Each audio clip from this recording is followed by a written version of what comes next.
मेढक और बैल की कहानी। एक मेढक अपने 3 बच्चों के साथ जंगल में नदी किनारे रहता था।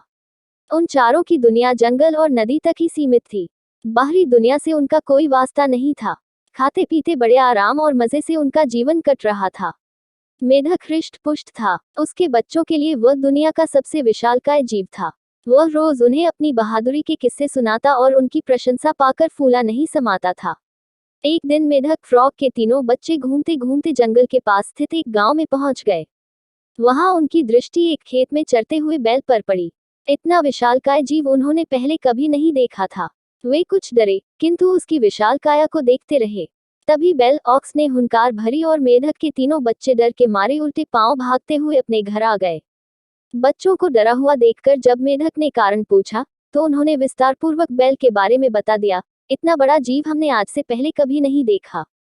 हमें लगता है दुनिया का सबसे विशालकाय जीव आप नहीं, वह है।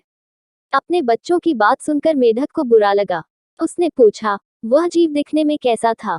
उसके 4 बड़े बड़े पैर थे, एक लंबी सी पूंछ थी, 2 नुकीले सींग थे। शरीर तो इतना बड़ा कि आपका शरीर उसके सामने कुछ भी नहीं।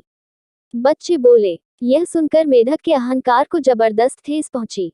उसने जोर की सांस खींची और हवा भरकर अपना शरीर फुला लिया। फिर बच्चों से पूछा, क्या वह इतना बड़ा था?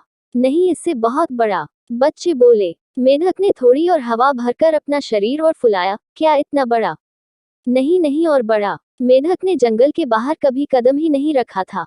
उसे बैल के आकार का अनुमान ही नहीं था, किंतु उसने मानो जिद पकड़ ली थी कि अपने बच्चों के सामने स्वयं को नीचा नहीं दिखाना है।